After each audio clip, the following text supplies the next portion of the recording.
toutes et à tous, j'ai un peu la voix cassée, excusez-moi, je pense que c'est la clim. Bienvenue dans cette nouvelle vidéo. Aujourd'hui on va parler de ma session de trading du mardi 5 mai 2026, donc session de scalping contrarien, carnet d'ordre comme d'habitude, rien de plus classique, ce que je fais depuis des mois maintenant. Donc c'est parti, on commence. Alors, ça a été une session compliquée, non, difficile à trader, j'en perds les mots. J'ai envie de vous dire que maintenant on est habitué à ces conditions de marché, on a peu de retours et au moindre retour il faut essayer de sortir ses positions parce que on n'a pas beaucoup de retours, on n'en a pas souvent et quand on en a il faut être opportuniste parce qu'en fait chaque retour se fait directement avaler à la hausse après quoi.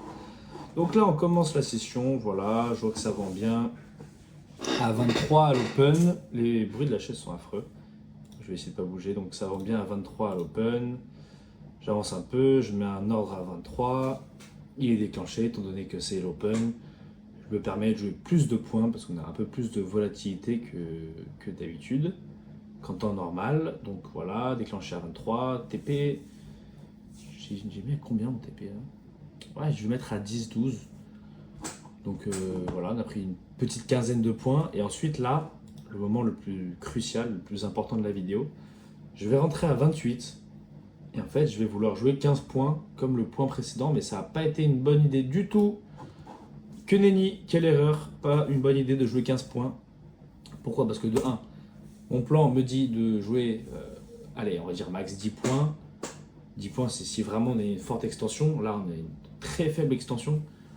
On est allé à 28, 70, ouais non c'est très très faible, on a 60 ou 50 points d'extension, c'est rien du tout sur Nasdaq. Nasdaq, on est habitué maintenant à des 200, 300, 400 points. Donc ça, comme extension, c'est vraiment pas énorme. Donc jouer 15 points sur une si faible extension, de 1, c'est dangereux, mais ça, je le sais. Donc je prends un risque que j'assume. Déjà, ça, c'est important de le dire et de le faire savoir à soi-même. Je sais pas si ça se dit, mais en gros, il faut être conscient que le risque qu'on prend, il peut ne pas aller dans notre sens. Et il faut être conscient aussi que, même si c'est chiant, parce qu'on a envie que ça aille dans notre sens, il faut être conscient qu'il va falloir travailler le trade quand le prix va monter, donc quand il va évoluer dans notre sens inverse. Donc 28, je suis déclenché, parfait, j'ai mis mon TP à 15, on va revenir à 17. Chiant, très très chiant. Là ça baisse bien, hein. Franchement, même pas à 16. Je crois qu'on est revenu à 16,50. Vous voyez, et non. 15 non, donc ça se joue à rien. Ça se joue à rien, une bonne session de trading. Et je pense que surtout les premiers points sont les plus importants. Là, la session, c'est quasiment la même config que vendredi dernier. C'est-à-dire qu'on a les ATH, on a l'Open de New York, qu'on a le prix qui explose à la hausse, qui ne laisse pas de retour, donc il explose, il monte, il monte, il monte. Après, qu'il soit bien étendu, il va retracer 50% du mouvement, et après il y aura tellement d'acheteurs qu'il va finir par repartir à la hausse. C'est ce qui s'est passé vendredi dernier. On a eu un fort retour à un moment, dans la demi-heure, le trois quarts d'heure qui a suivi l'ouverture de la session, et juste après, c'est reparti à la hausse. En fait, le prix, il n'a pas le temps de... il baisse pas en fait, il n'a juste pas le temps de baisser. Dès qu'il baisse, il se fait ravaler tout de suite. Donc on n'a plus de vendeurs en ce moment, ou très peu. Alors que nous, étant donné qu'on trade au scalping contrarien, donc contre le mouvement actuel, c'est un peu plus compliqué. Après, est-ce qu'on peut adapter notre strat à l'achat? Moi, je trouve ça encore plus compliqué parce que c'est pas comme si le marché il baissait et on pouvait se placer quand il baissait et après il allait monter. Là, c'est juste il monte. Donc tu te places sur quoi en fait si le marché fait que monter? Nous, on se place sur extension, matelas, tu te places et après ça rebondit. Là, tu te places sur quoi à l'achat si le marché il rebondit pas, il baisse pas? Il fait que monter. Tu peux pas. Enfin, alors c'est pas la strat. Mais sinon, tu peux pas. Donc, le plan te dit de vendre. Et c'est tout con parce que regardez. Donc là, je vais avancer. Voilà, je suis rentré plus haut après. J'ai fait un multi-entrée. Là, le prix il revient à l'équilibre de ce mouvement. C'est-à-dire, là, le prix, l'extension, elle a commencé à 27 960. Elle a fini à 28 110. Là, on voit une correction de 50%. Jusque-là, le mouvement en soi, Pardon. Donc, jusque-là, le mouvement, il est sain. Il est sain pourquoi? Parce qu'on a une extension, on a une hausse, on a une correction du mouvement. Donc 30%, 50%, 70%, 75%. Là, en l'occurrence, on a eu 50% de correction. Donc les acheteurs qui étaient en haut ont pris leur bénéfice, on peut dire ça. Et après, c'est reparti. Donc le mouvement, il est sain. Sauf que moi, mon erreur, ça a été de m'être positionné trop bas. Je suis rentré à 28, donc je suis rentré en dessous des 50% du mouvement. C'est-à-dire que si j'étais rentré 15 points au-dessus, et bah, donc je serais rentré, imaginons que 28, 30, 45, donc je rentre à 43. Je vais mon TP 10 points en dessous, 33, 33, on le touche. On le touche et on est en gain. Donc je pense que la première erreur, ça a été de jouer 15 points de TP aussi tôt avec une extension aussi faible. Et la deuxième, ça a été tout simplement d'être rentré trop tôt et de ne pas avoir su qu'il aurait pu y avoir une extension plus haute. Parce que si on prend en compte les jours récents, c'est quasiment la même config. On casse ATH, on a une accélération, 100, 150 points au-dessus, on a un matelas qui se forme, on a une correction, et après ça repart. Généralement en ce moment, c'est ça qui se passe, et moi mon erreur, ça a été de pas avoir retenu ce qui s'est passé avant en fait. Je pense que c'est ça. Après, bien sûr, je suis pas devin, pas Madame Irma, mais je sais que généralement les jours précédents, ils se reproduisent un peu, ils ont les mêmes configs, et j'ai pas été capable de le voir. Donc ça, je suis un peu... bon, je suis pas dégoûté, mais c'est une erreur quoi. Et puis même là, j'aurais pu finir largement en gain. Comme vous voyez, voilà, plus 33, plus 135 sur 300K. Mais je n'ai pas fini en gain. Parce que je me suis dit que ça va revenir à mon TP. Vous voyez là, plus 56, ça va revenir à mon TP, plus 210. Mais on n'est pas revenu. Donc voilà, j'ai pris aussi un risque que j'ai assumé. Hein. J'ai voulu qu'on revienne à mon TP. On n'y est pas revenu. Classe, c'est fait, je passe à autre chose. C'est bon, ça sert plus à rien de Grande Berger, de je sais plus quoi. Et la deuxième erreur que j'ai faite, on va la voir ensemble, ça a été d'être rentré à 84. Parce que vous voyez que ça va très très bien. Et là, moi, j'ai voulu rentrer à 84. Voilà, juste ici la ligne bleue, 84. Et j'ai mis mon TP à 78 points. 78 points. À 78. Et en fait, ce qui est drôle, bon, c'est pas drôle, mais avec du recul, ça l'est, c'est que. Donc là, j'ai pris une troisième entrée à 20. Je suis sorti à 4, je crois. Bon, c'est long. Voilà, donc ce qui est drôle, c'est que je vais mon TP à 77, comme vous le voyez là, et juste après, en fait, je vais le mettre à 53. Bah voilà, parfait. Je l'ai mis plus bas parce que je me suis dit que ça peut décrocher fort. Mais ça, encore une fois, c'est une erreur, c'est une connerie. Enfin, pourquoi tu bouges ton TP? Ok, tu peux jouer un peu plus de points, mais abuse. Je l'ai mis à 53, le 78 pour une entrée à 84. Donc entrée 84, je le mets à 53, je mets 20 points en dessous. Qu'est-ce que tu fais, mon ami? Et là, vous allez voir, donc j'avais de base ma sortie à 78. Et en fait, voilà, bah, on l'a vu parfaitement. On a eu un spike à la baisse qui a fait que je serais sorti largement en gain à 78. Et ce qui aurait fait aussi que j'aurais enlevé une position sur le marché. Parce que là, j'avais 2 contrats sur le marché.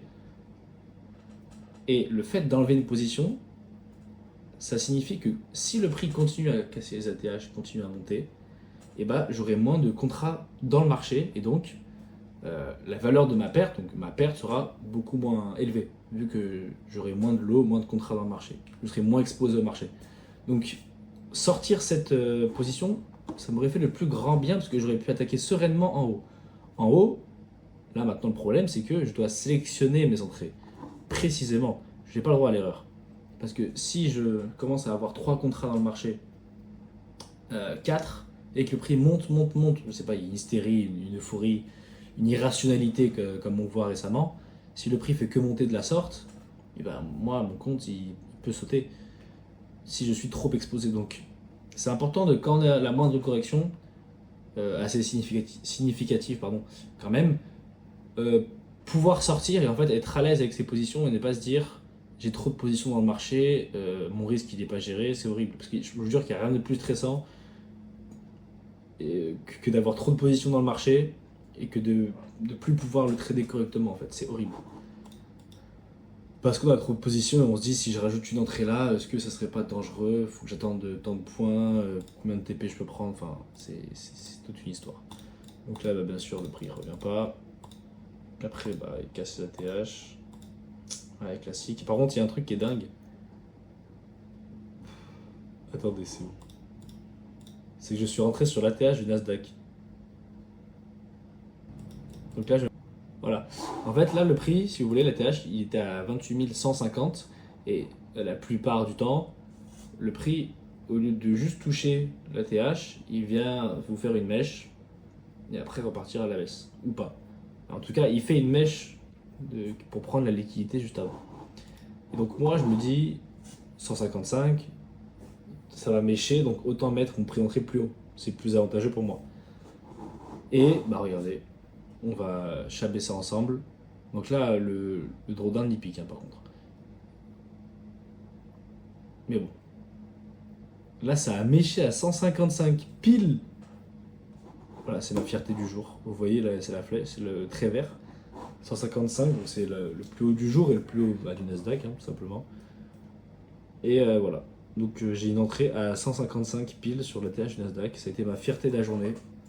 J'ai shorté la TH tout en haut. Et après, j'ai sorti 10 points en dessous. Parce que je voulais pas le garder trop longtemps parce que j'avais déjà 3 micros sur le 25K. Donc bon voilà, fin de session. Après Londres c'est terminé. On a à peu près la même session avec les pros. Donc voilà.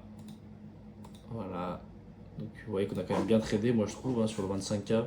C'est un compte qui est compliqué à trader parce qu'on a peu de drawdown. Donc on ne peut pas se permettre d'être trop exposé au marché, donc on doit vraiment sélectionner nos entrées, nos ventes.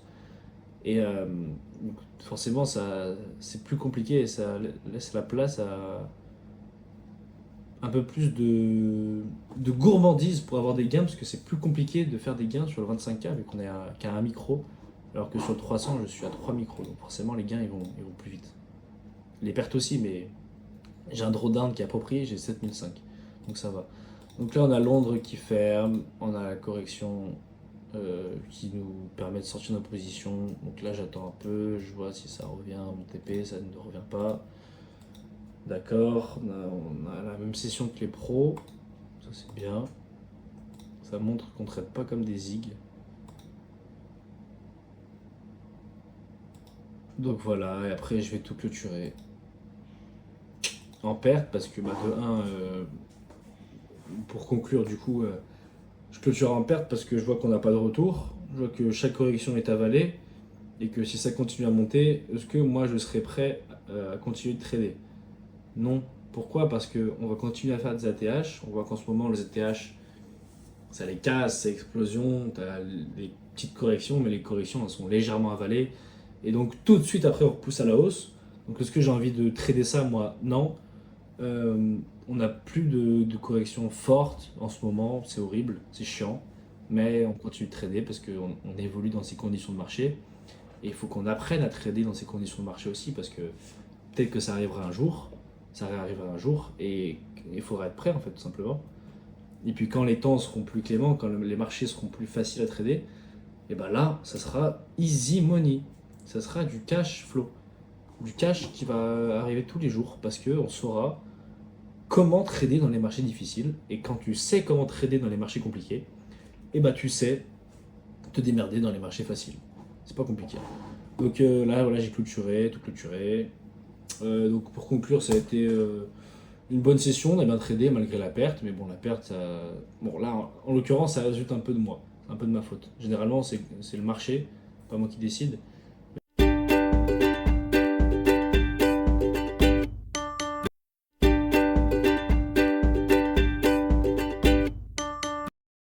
Là, c'est un peu de ma faute. Donc voilà, là on a eu des retours, donc j'aurais pu finir en gain. J'assume ma perte, c'est ma faute. Il y a des choses que j'aurais peut-être pas dû faire, mais bon, maintenant j'ai compris mes erreurs, j'ai appris. On va continuer de trader, ce soir est une nouvelle journée de trading. Donc moi je vous dis à ce soir, et on verra comment se déroulera la session de ce soir. Ciao!